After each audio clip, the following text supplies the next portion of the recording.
Donc, je me présente, je suis Youn Chenet, je suis le fondateur de WebVer et je viens vous présenter un meet-up sur le multi-cloud. Mais si on creuse un peu le sujet, ça va aussi parler de migration de cloud, ça va parler de multi-cloud subi dans le cadre de fusion-acquisition. Et pour cela, j'ai mes deux invités qui vont arriver sur scène. Ahmed Zerzeri, pardon, qui a accompagné la société Caféine dans ces migrations que Marine va nous décrire derrière, de la société nationale, et Marine qui va nous joindre. En attendant, je vais me présenter du coup, Youn. Vas-y, on Alors, va gagner un peu de temps. merci Youn pour la présentation. Bonjour, je me présente Ahmed Zerzeri, je suis lead architecte cloud pour Do-It International en France. Donc aujourd'hui, notre principal rôle, c'est d'aider nos clients à surmonter tous les challenges concernant leur utilisation du cloud à travers pas mal de services, notamment du consulting technique et d'architecture, du training, un support technique en Follow the Sun, donc 24/7, et une panoplie d'outils autour de la gouvernance multi-cloud, FinOps. Euh, voilà, donc nous sommes partenaires revendeurs AWS, GCP et Azure. Et bien sûr, tous nos services sont illimités et surtout gratuits pour nos clients. Je laisse la main à Marine du coup. Merci Marine. Marine, je vais te présenter avant qu'on attaque les questions. Ok. Donc, bonjour à tous, je suis Marine Safar, je suis CTO chez Caféine depuis maintenant 8 ans. Donc Caféine, vous connaissez peut-être un petit peu plus sous le nom de Le Kiosque. On a changé de marque il y a presque 2 ans maintenant. Donc on distribue des magazines et des journaux sur notre application iOS, notre application Android et notre site internet. Voilà. Merci. Et du coup, donc on va discuter pendant une bonne demi-heure et à 45, vous pourrez dans le public tous poser vos questions et n'hésitez pas à utiliser justement l'onglet Q&A tout au fur et à mesure. Vous pouvez voter pour les questions et on sélectionnera les meilleures questions à 45. Alors, j'ai commencé par une question simple pour débuter le sujet tranquillement. C'est quoi votre définition à chacun des multi-clouds? Chacun peut entendre des choses un peu différentes derrière. Je te Je, vois sourire, Ahmed, vas-y. je vais peut-être commencer du coup. Alors, il y a plusieurs définitions du multi-cloud. La définition littérale, justement, c'est le déploiement de services applicatifs qui font partie d'un seul et même système et qui a une architecture homogène sur plusieurs clouds publics. Pardon. Donc, en pratique, c'est l'extension de votre réseau privé sur un cloud public avec un autre réseau privé en les interconnectant via de multiples solutions. Il y a interconnexion directe ou les tunnels VPN. Après, on peut définir aussi, on peut se définir aussi comme utilisateur multi-cloud quand on est justement utilisateur d'un seul cloud, mais que l'architecture est définie de manière que ce soit pour que ce soit portable d'un cloud à un autre sans trop d'efforts. Donc attention là, quand je parle de portabilité, ça ne veut pas forcément dire cloud native. Donc on peut très bien être portable sans être forcément dans les conteneurs ou dans les plateformes uniformisées multi-cloud. Pour moi, la vraie définition du multi-cloud, ça consiste en 4 critères. Donc, il y a la portabilité des charges de travail, la portabilité du workflow, la portabilité de la data et la portabilité du trafic. Si on revient dessus rapidement, la portabilité des charges de travail, c'est un truc qui est assez difficilement atteignable, on va dire. Je prends parce que quand on écrit ou on développe ces applications, on veut justement tirer parti de ces services cloud natifs. Je prends l'exemple d'une fonction lambda développée et on veut avoir une gestion des logs pour cette fonction-là. On veut bien tirer profit de l'intégration de CloudWatch sur AWS pour gérer les logs de cette fonction. Donc, ce qui fait que notre charge de travail derrière est un peu moins portable. La portabilité de la data, ça dépend vraiment de la quantité de data qu'on a, parce que les transferts, ça peut coûter cher, ça peut prendre beaucoup de temps. Et justement, c'est de là que émane un peu le principe de la gravité data. C'est des choses sur lesquelles on pourra revenir tout à l'heure. D'accord, Ahmed, ok. si tu veux bien, sur Je les passe obstacles. rapidement. Je voudrais juste insister sur le critère le plus important, c'est la portabilité du workflow. Et je l'expliquerai peut-être tout à l'heure en plus en détail. Okay. Les autres critères sont un peu moins importants. Ok, très bien, merci Ahmed. Je souris parce qu'il y a Tommy Lessing qui commence ses œuvres. Marine, c'est quoi ta définition pour toi? Alors pour moi, c'est peut-être un peu plus simpliste, on va dire, mais c'est tout simplement d'avoir des applications ou des services qui soient B2C ou B2B2C ou internes, qui sont déployés sur des clouds différents. Donc AWS, GCP, Azure. C'est comme ça que je voyais le multi-cloud. Et donc, ça veut dire que c'est pas parce qu'on a toutes ces applications, par exemple, sur AWS, mais qu'on est un client Google Workspace qu'on fait du multi-cloud. Pour moi, c'est vraiment les applications qui sont hébergées sur plusieurs clouds, pour des raisons soit historiques, soit de besoins spécifiques de services qui sont sur un cloud et pas sur l'autre. Bah, ça m'enchaîne sur la prochaine question. Comment tu es arrivé à du multi-cloud de ton côté, Marine? Alors moi, j'y suis arrivée par des chemins différents. J'y suis arrivée au départ par... donc quand je suis arrivée chez Caféine, ils étaient déjà passés sur le cloud, donc en 2013, donc assez tôt, on va dire. Donc ils étaient déjà passés de OVH vers Azure et on était sur du tout Microsoft.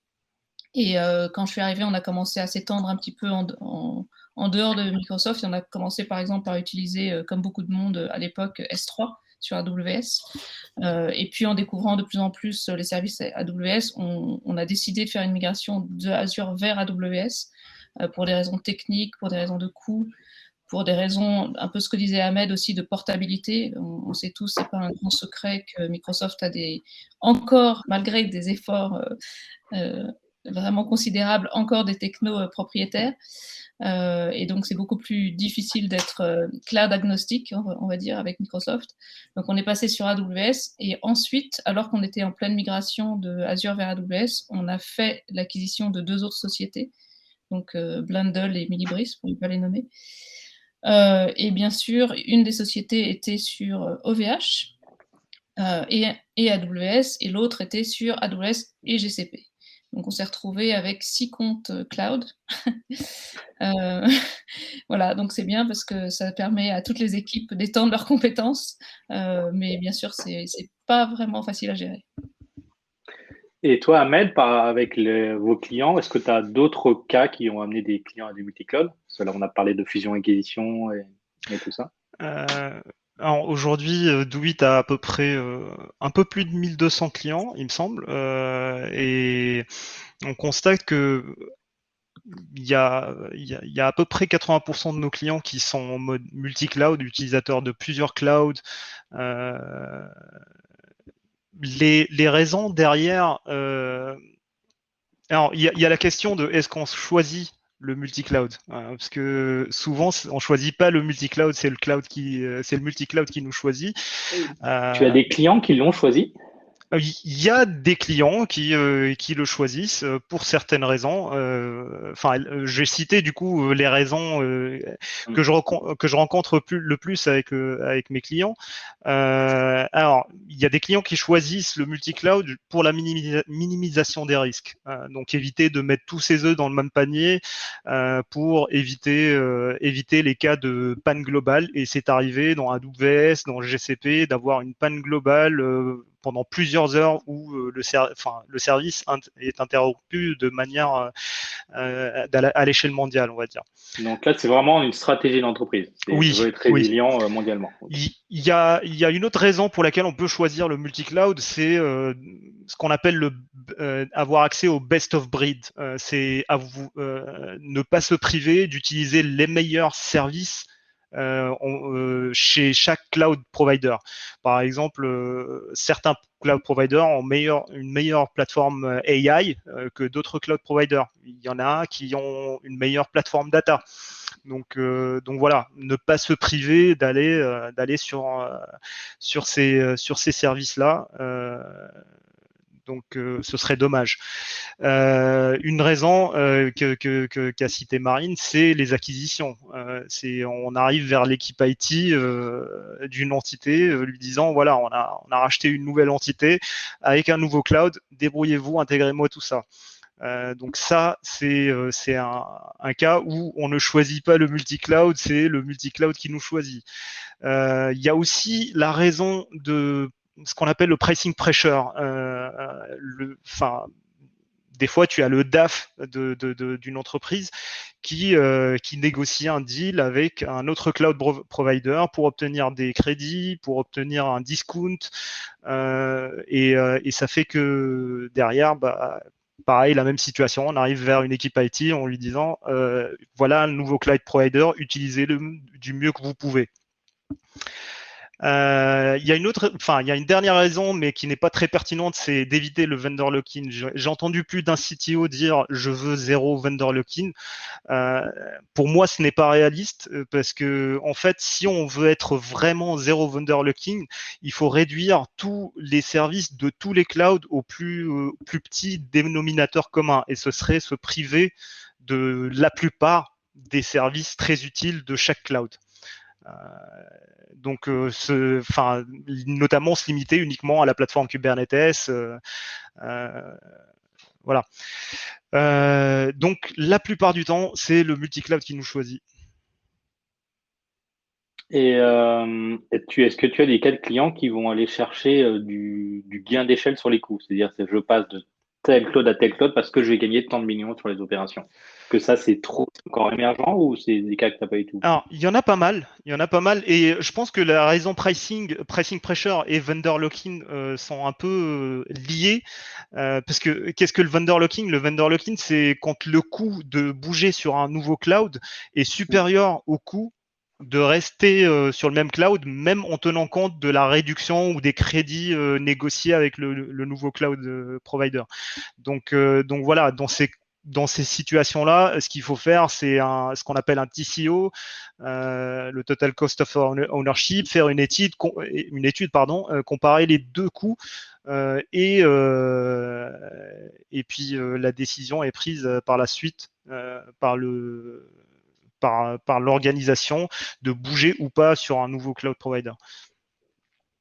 On va maintenant attaquer le plat de résistance. Racontez-nous tous les deux votre histoire de qu'est-ce que vous avez fait ensemble entre telle année et telle année, de quoi vous avez migré, vers quoi, les difficultés que vous avez eues, etc. Je vous interromprai à quelques moments pour zoomer sur des parties qui peuvent sembler intéressantes. Alors, vas-y, Marine. Bon.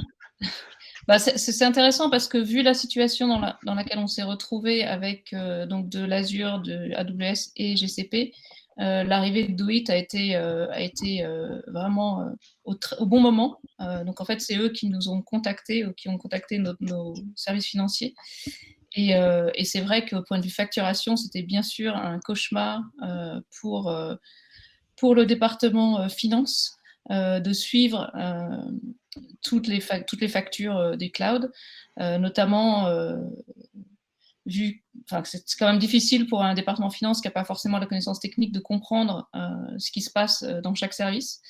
Et ce que Do It apporte, et ce qui est vraiment intéressant, c'est donc une console unifiée et une facturation unifiée. Donc ils prennent en charge, en fait, on leur donne accès à nos clouds et ils prennent en charge tout ce qui est facturation sur les clouds. Et ça permet d'avoir une bien meilleure maîtrise pour la finance.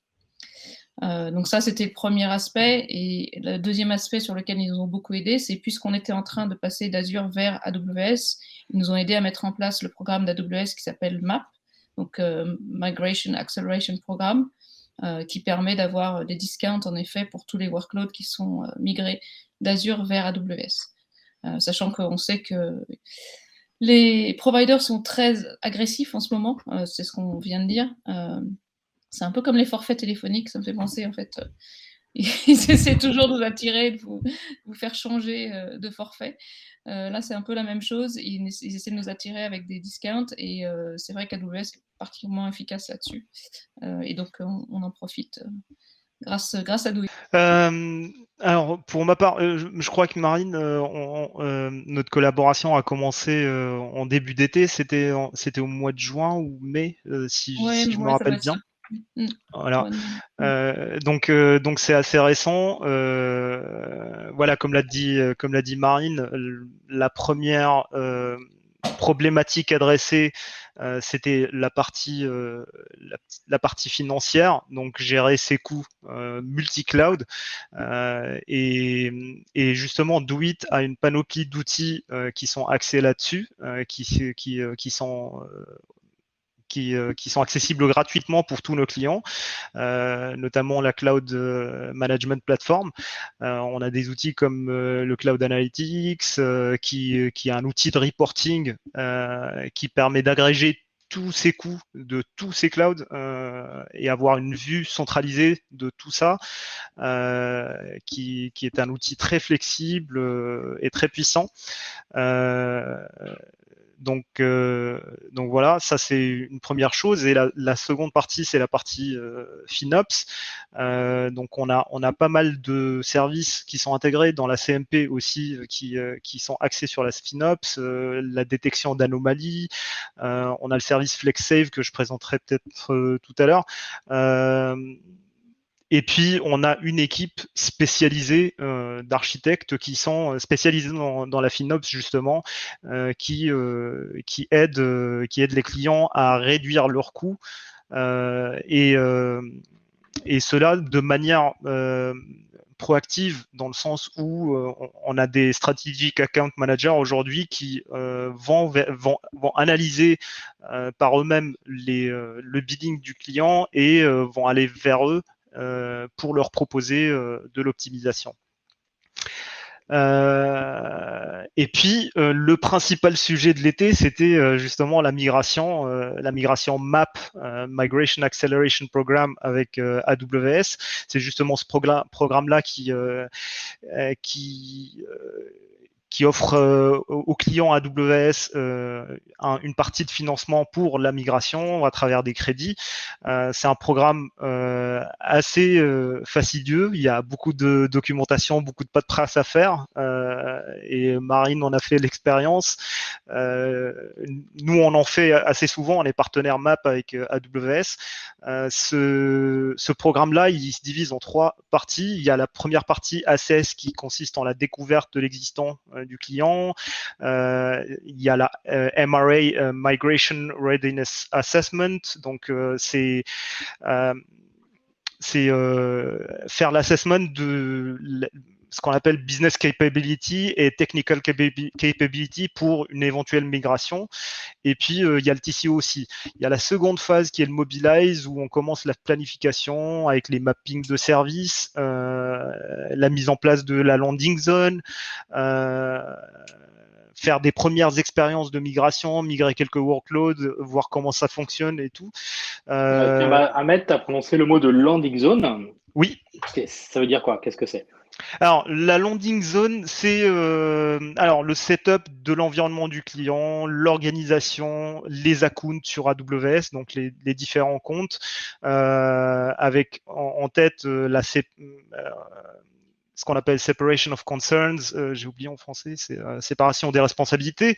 Donc, on a des comptes qui sont axés sur la sécurité, des comptes pour le billing, des comptes pour la production, des comptes pour le staging. Ça permet de séparer un peu les différentes responsabilités. Et donc on fait ça, on délivre cette prestation-là via soit des documents d'architecture aux clients, soit on travaille sur des plans Terraform qui structurent un peu l'organisation initiale du client avec un setup initial qui contient une configuration sécurisée, une configuration avec des services d'observabilité en place. Et ça fait un livrable sur lequel le client peut construire derrière. Si je dois faire un récapitulatif, Marine, donc vous partiez de quel cloud en début d'année pour aller vers quelle cible? Pardon, excuse-moi. En début d'année, vous étiez sur combien de clouds et là, vous allez vers quelle cible pour que les gens mesurent bien l'ampleur du chantier? En fait, on part de 4 et on va vers 2. On part de OVH, Azure, AWS et GCP et on va vers AWS et GCP. Et pourquoi AWS et GCP du coup? Alors, c'est à la fois des raisons, bien sûr, financières, des raisons techniques et des raisons de compétences. C'est bien sûr, on n'en a pas encore parlé, mais pour moi, le nerf de la guerre, c'est quand même les compétences des équipes. Même si une fois qu'on a été sur un cloud, c'est pas forcément extrêmement difficile de comprendre les concepts de l'autre. Il y a quand même des terminologies différentes, des usages différents, je sais pas, les CLI sont différents. Enfin, il y a quand même une grosse montée en compétences. Et du coup, l'idée d'avoir moins de cloud, c'est on peut pas se dire, enfin, il faudrait vraiment des ressources illimitées pour avoir des équipes techniques qui puissent maîtriser tous les clouds à tout moment. J'ai vu la question dans Oui. le chat. Ouais. J'ai vu la question dans le chat Oui. sur la taille des équipes dev et DevOps de Caféine. Donc, en effet, on est 45 en tout, mais côté DevOps, il n'y a que 4 personnes, dont un ingénieur sécurité. Du coup, voilà, on ne peut pas demander aux personnes de tout maîtriser à tout moment. Donc, c'est ça l'idée vraiment de la réduction pour moi des clouds, c'est l'idée de resserrer les compétences. Entre AWS et GCP, c'est vraiment, je trouve, ceux qui sont les plus proches les uns des autres, sans doute. Comment tu répartis les cas d'usage entre les deux? C'est des cas d'usage différents ou c'est les mêmes? Alors aujourd'hui, on a des choses équivalentes sur les deux, mais quand on aura fusionné les applications Café et les applications Blundle, on devrait avoir tout ce qui est applicatif sur AWS et garder tout ce qui est data sur Google Cloud. Pour D'accord. simplifier. Et Amel plutôt a parlé de Terraform. Est-ce que vous avez déjà beaucoup d'infrastructures as a code avant ou est-ce que ça fait partie des problématiques que vous adressiez? Non, justement, c'est là où on a beaucoup évolué et on est en train de mettre ça en place. On est en plein en train de mettre ça en place. Et en partie grâce à Blundle parce qu'eux le faisaient déjà, donc ils nous ont montré comment ils faisaient et on a vite vu que c'était très très efficace. Donc c'est ce qu'on est en train de mettre en place. Donc là, tu veux dire que la culture de la société a diffusé chez vous? Oui, tout à fait. D'ailleurs, c'est l'équipe data qui a commencé à utiliser Terraform et ensuite on est en train de l'intégrer dans l'équipe backend. D'accord. Et comment tu gères les compétences, tout ce qui est conduite du changement quand tu dois demander à des spécialistes au VH Azure de passer à autre chose? Alors, ça peut être difficile. C'est d'ailleurs, je pense que c'est vraiment le challenge, c'est-à-dire que des personnes qui sont très attachées à leur cloud et qui sont en zone de confort, et notamment des personnes qui ont tout construit eux-mêmes, donc c'est leur bébé, donc on sait comment ça se passe dans ce cas-là. C'est vraiment c'est un vrai exercice de conduite de changement, tout simplement, j'ai envie de dire. Donc c'est vraiment montrer les avantages d'autres pratiques et les bénéfices de ce qu'on peut trouver. Et c'est vrai que j'ai eu le cas d'une personne qui avait tout monté, toute une infra, en plus en bare metal sur OVH. Donc non seulement c'était son bébé, mais il avait une maîtrise totale. Et il m'a longtemps donné comme argument qu'il aurait moins de maîtrise sur GCP, sur des aspects qu'il maîtrisait lui complètement. Donc il a fallu que je fasse un exercice qu'on fasse des démos, qu'on commence par des petits exemples et puis qu'on mette ça en place. Et maintenant, il est complètement convaincu et il est en train de tout migrer lui-même. Mais c'est vrai que c'est forcément un voyage. J'ai peur de ce que Tommy Dessine va faire là, mais je suis en train de regarder. Est-ce que vous avez juste fait et là vous pouvez apprendre tous les deux, je prends les applications et je les dépose, ce qu'on appelle du lift and shift, ou est-ce que vous avez updaté des choses dans l'architecture, fait des migrations techniques pour être un peu plus, on va dire, cloud natif, plus natif dans l'usage des services de chaque cloud? Alors, un peu des deux. Il y a certaines parties qu'on a en effet, toute notre partie API qui a plutôt été du déplacement, on va dire, même si de toute façon, déjà quand on est passé d'Azure vers AWS, on a changé la façon dont on déployait, on a changé les outils pour déployer, on a changé le CI/CD. Donc c'est plutôt ça qu'on a changé que l'architecture elle-même, on va dire.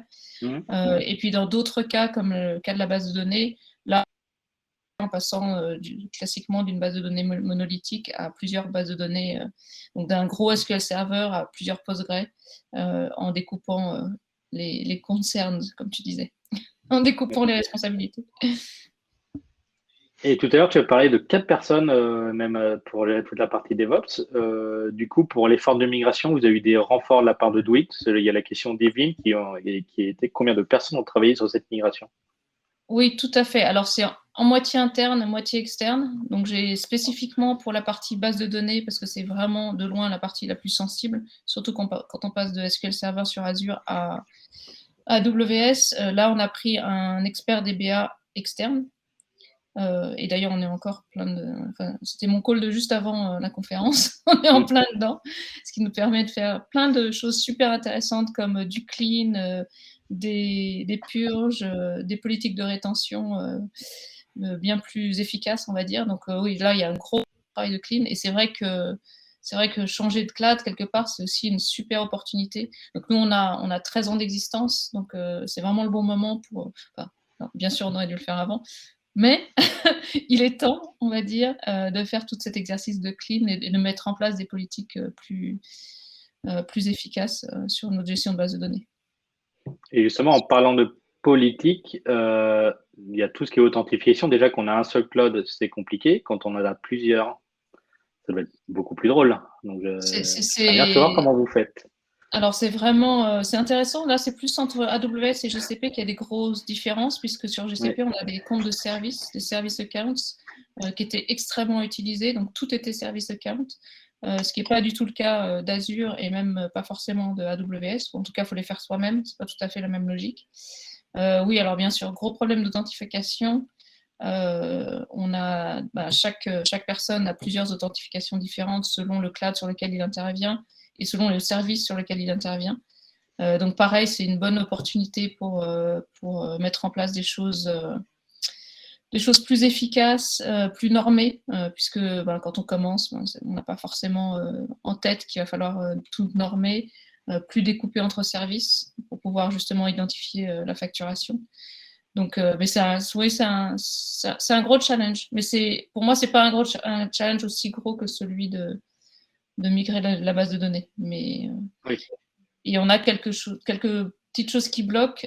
J'en ai parlé déjà à Ahmed, mais par exemple, on utilise Google Workspace dans les deux sociétés dans lesquelles on était, Blundell et Caffeine. Et bien sûr, c'est le même login Google pour Workspace et pour GCP. Et du coup, je ne peux pas merger nos deux Google Workspace pour en faire qu'un seul à cause de ça. Et parce que chez Caffeine, on utilise aussi Google Login pour tous nos autres services RH. Voilà, donc il y a des petites problématiques comme ça. D'ailleurs, on va en parler avec Google la semaine prochaine. Ouais, mais d'ailleurs, en plus, les projets, les environnements, c'est basé en plus sur le même système d'authentification. Donc, c'est-à-dire qu'entre Blendle et vous, c'est des projets Google qui peuvent être différents. C'est parfait. Tout à fait, tout à fait. Et en fait, je me suis rendu compte que c'était mieux si dans ce cas-là, quand ça s'est mieux passé avec Millibris qui n'utilisait pas du tout Google qu'avec Blendle où on utilisait tous les deux Google. D'accord. Bizarrement. S'ils nous écoutent, ils pourront préparer. Oui, ok. Amel, est-ce que toi, tu vois dans les obstacles que tu as vécu avec Caffeine ou avec d'autres clients, c'est quoi les obstacles principaux que tu vois sur le terrain? Quoi, pardon?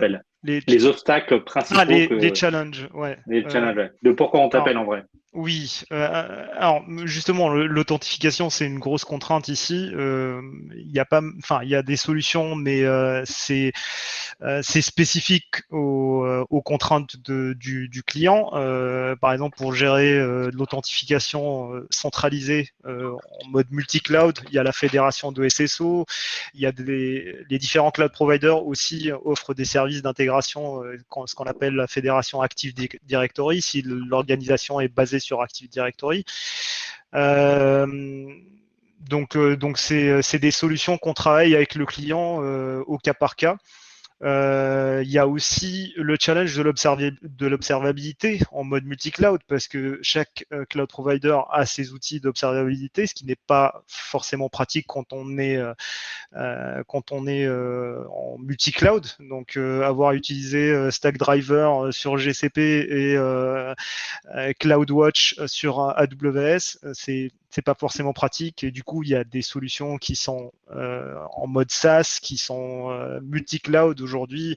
Je nomme par exemple Datadog, qui pourrait être une solution viable à ce problème.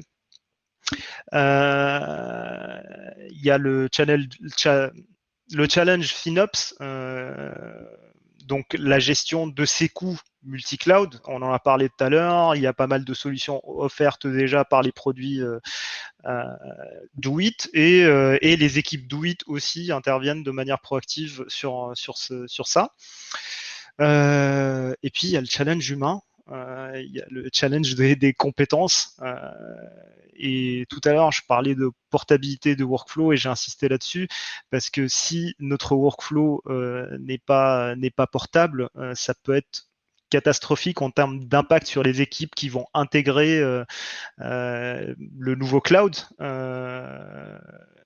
Parce que ça va entraîner un coût et une charge de travail énorme pour l'intégration.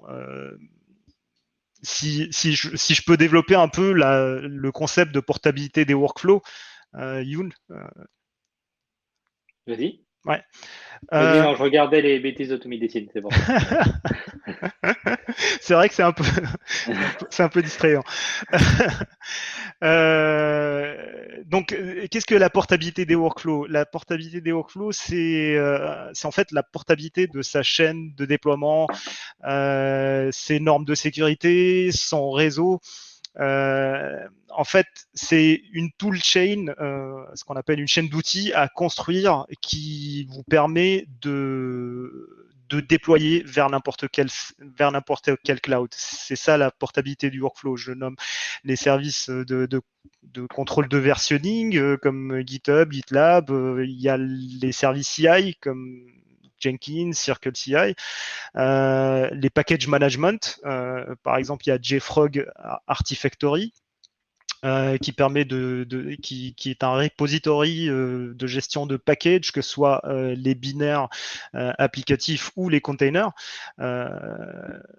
Pour l'anecdote, JFrog, c'est un client Do-It, c'est un de nos clients préférés.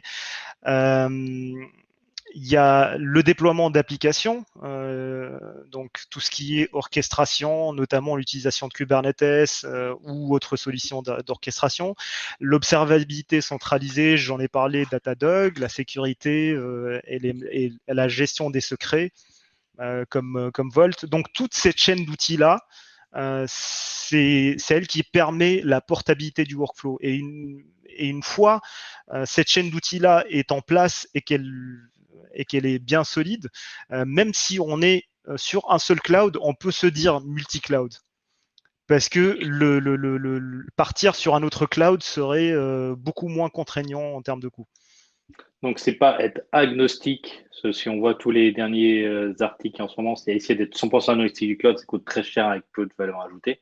Je fais un résumé des articles depuis un an.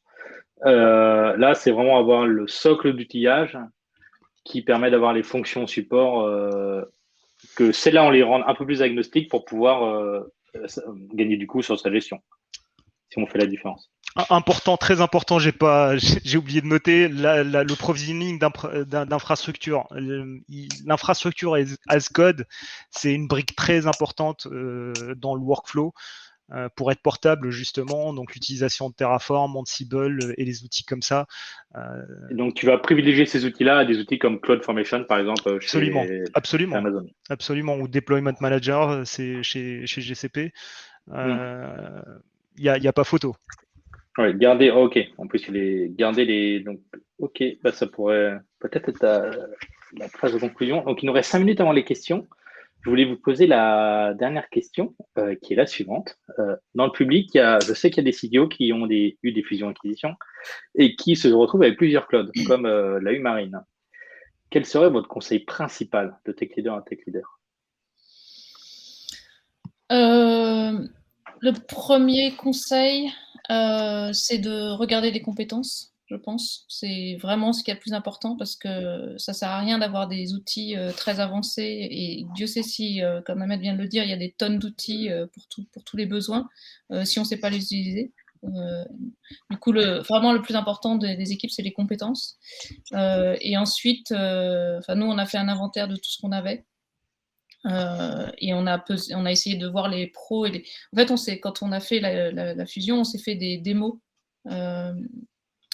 Chaque équipe a fait une démo de ce qu'ils avaient aux autres et vraiment en disant les bénéfices et les inconvénients de chaque outil. Et ça permet de faire une comparaison. Donc après, on a tout mis sur Confluence en disant les bénéfices et les avantages et les inconvénients de chaque. Ça permet à chacun de défendre ses arguments et ça permet aussi du transfert de connaissances. Donc ça, c'était vraiment bien. Mais pour moi, le plus important, c'est les compétences.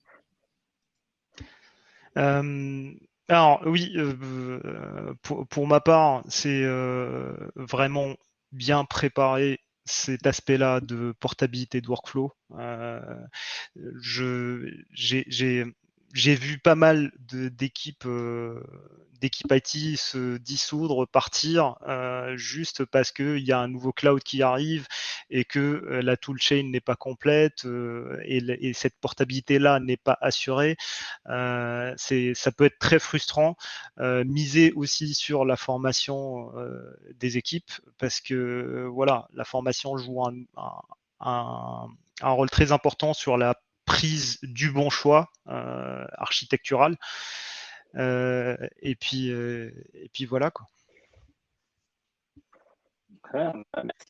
Du coup, on va avoir quelques minutes de plus pour prendre les questions. Il y en a pas mal. J'en ai peut-être une ou deux de mon côté aussi. Alors, je vais commencer par le haut. On va parler de data pour commencer. Comment gérer un data lake multi-cloud, surtout en termes de network, de réseau. Et pour ceux qui connaissent un petit peu moins, en gros, le cloud, c'est l'inverse d'une boîte de nuit. Pour entrer, c'est gratuit et pour sortir, c'est payant pour la data.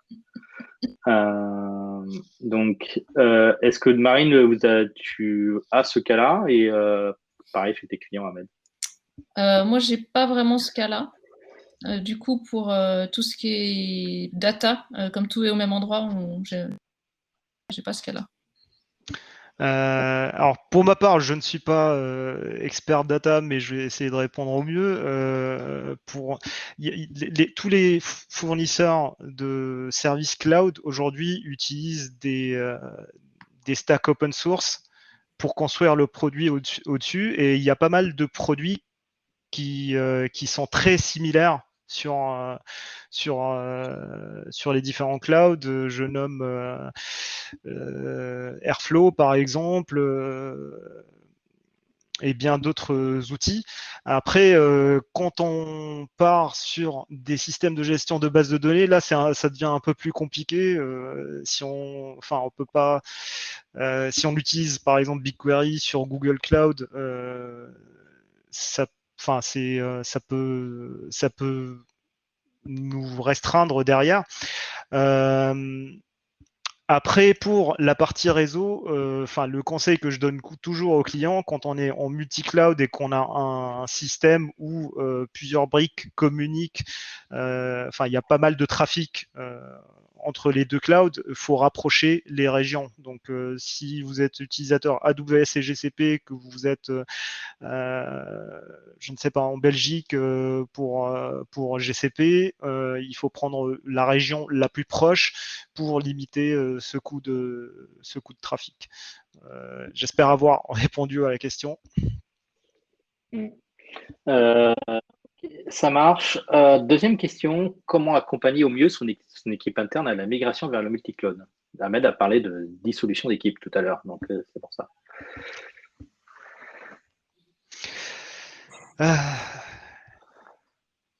Allez-y. Alors, pour ma part, d'expérience antérieure, il faut vraiment miser sur la formation. Donc, inclure les équipes dans un process de learning pour qu'ils puissent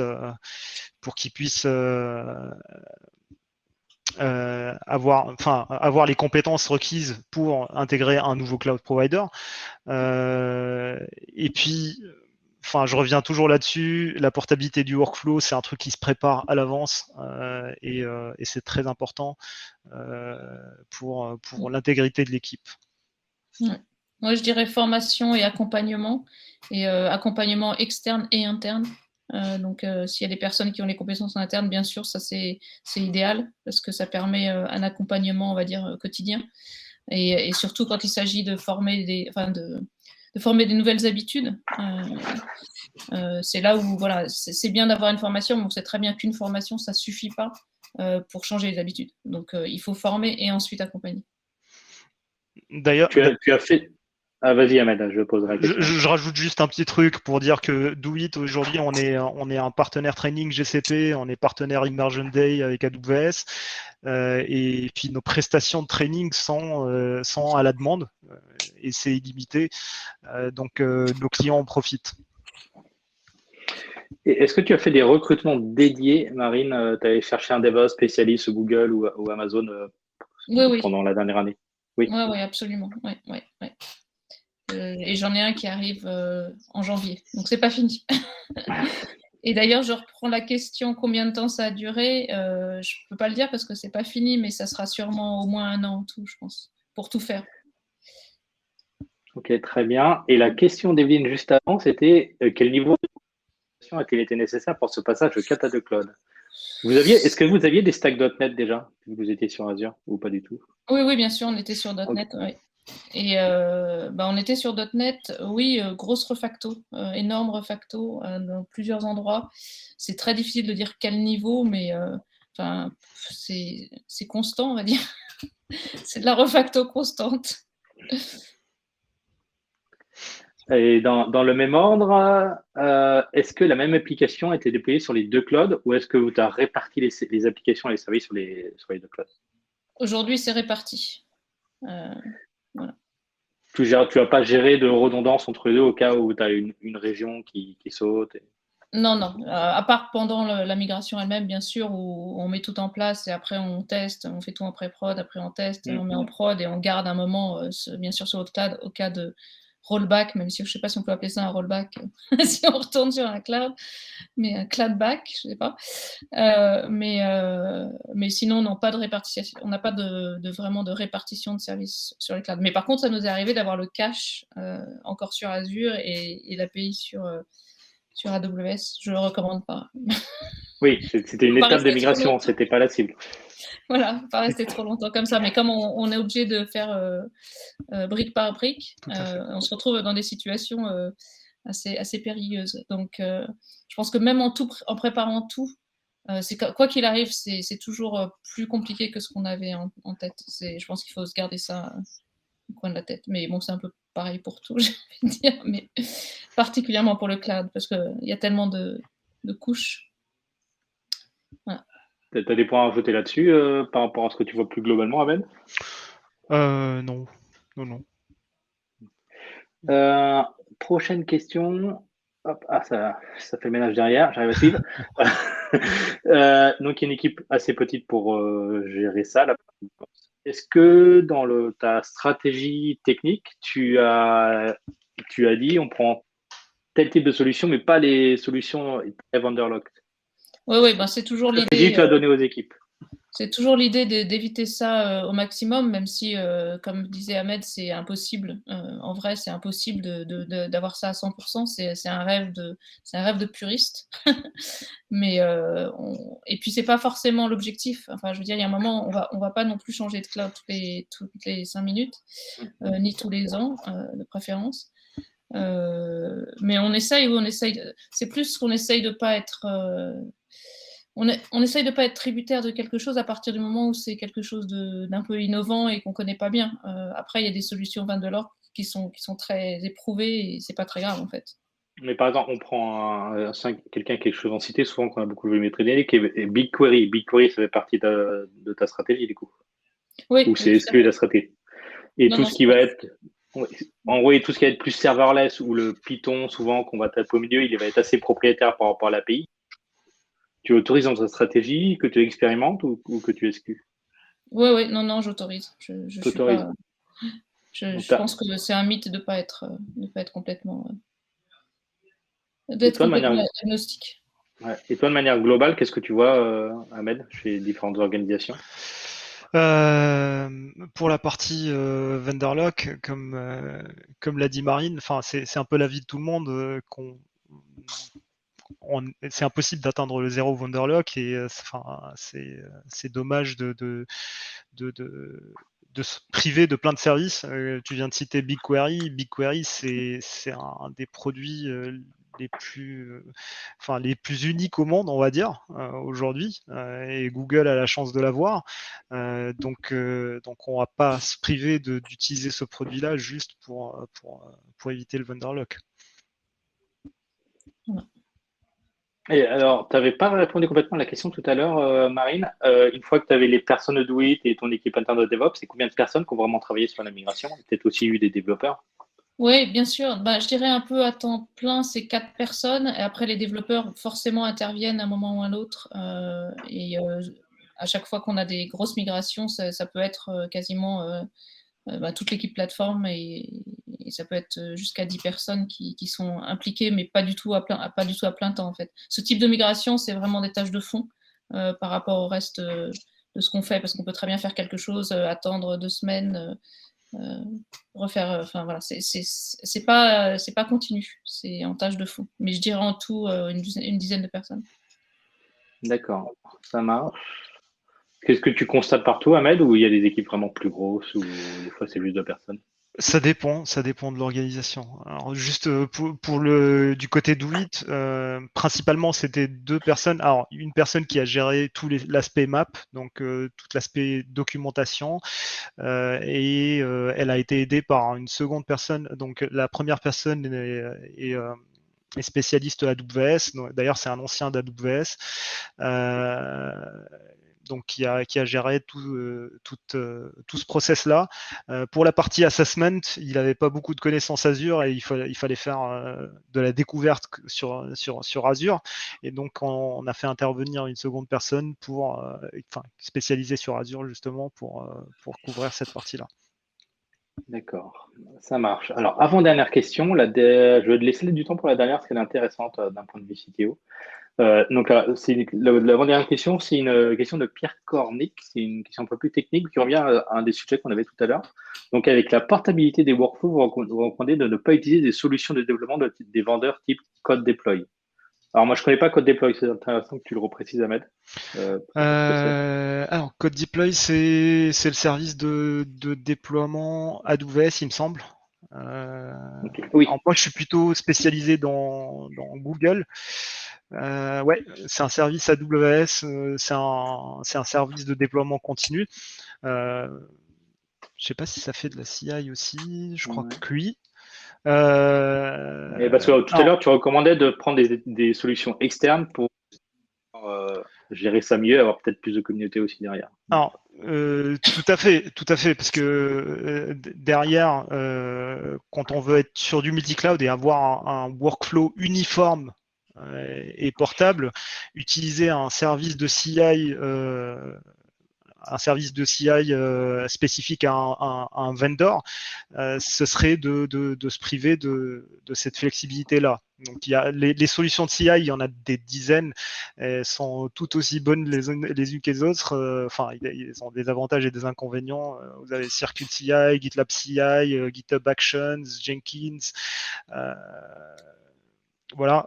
Et pour le déploiement aussi, il y a Argo CD, il y a Spinnaker, il y a pas mal de produits qui s'intègrent très bien, surtout au niveau de l'aspect cloud native.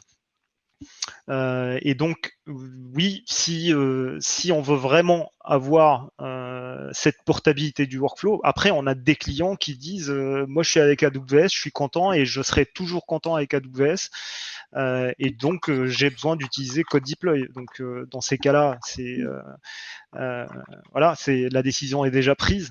Mais oui, le conseil serait de partir sur des solutions qui pourraient s'intégrer facilement aux autres clouds.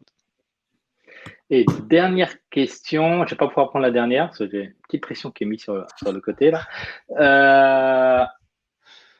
Cette migration, cette cible marine, c'est pas un budget négligeable, que ce soit en termes de coûts opérationnels de cloud ou en termes de salaire et de paiement de fournisseurs. Comment vous avez présenté le budget? Comment vous avez décidé dessus au COMEX en fait, Ouais, c'est une très très bonne question. En fait, comme on était vraiment en pleine découverte suite à l'acquisition sur GCP, pour être entièrement honnête, on n'a pas vraiment fait l'exercice jusqu'au bout. On a plutôt parlé en termes de ressources dédiées que même d'aller jusqu'au budget, parce que j'avais aucune idée au départ de combien de temps ça allait prendre. Mais en fait, c'était pas vraiment une option. Enfin, c'était plus, voilà, c'est ingérable d'avoir 4 clouds. Ça va nous coûter plus cher en termes de compétences et d'équipe sur le long terme. Donc oui, bien sûr, elle a un coût cette migration, qui est sûrement plus élevé au moyen terme, mais sur le long terme, ça n'a pas de sens de rester comme on est avec 4 clouds. Donc, je dois dire, j'ai pas fait de l'exercice, mais ça paraissait évident à tout le monde. En tout cas, c'est très bien passé que c'est ce qu'il fallait faire. Ok. Et j'ai essayé de prendre 30 secondes à Noémie pour que Ahmed, tu puisses prendre la dernière question sur OpenShift. Je ne sais pas si tu as le recul nécessaire pour répondre. Ça dépend si tu as fait du OpenShift ou pas. Pourquoi ne pas faire le choix d'une plateforme type OpenShift On prend une plateforme intermédiaire standard, entre guillemets, pour réduire les skills des équipes DevOps qui connaissent qu'OpenShift. Derrière, ça déploie partout. Ça revient à de l'agnostic. Alors justement, il y a OpenShift, il y a Google qui a un produit qui s'appelle Anthos aussi, enfin il y a quelques similarités et quelques différences. C'est des plateformes qui permettent l'uniformisation un peu de son workflow de travail, du déploiement de ses applicatifs sur le cloud. Oui, c'est toujours un bon moyen parce que OpenShift c'est payant, Anthos aussi, si c'est dans le budget de partir là-dessus. Après, il y a une appréhension à avoir au niveau de la montée en compétences sur ces plateformes-là. Et ça vient avec sa complexité. C'est des plateformes qui sont riches de features et avec cette complexité-là, cette richesse-là, ça vient une complexité derrière pour tout ce qui est management, pour tout ce qui est prise en main, on va dire. Ok, très bien. Et du coup, je vous remercie tous les deux. Merci. J'espère que ça a été utile à un maximum de personnes dans tous les auditeurs. Et je vais laisser la place à Noémie. Merci à tous. Merci. Au revoir tout le monde. Au revoir. Au revoir.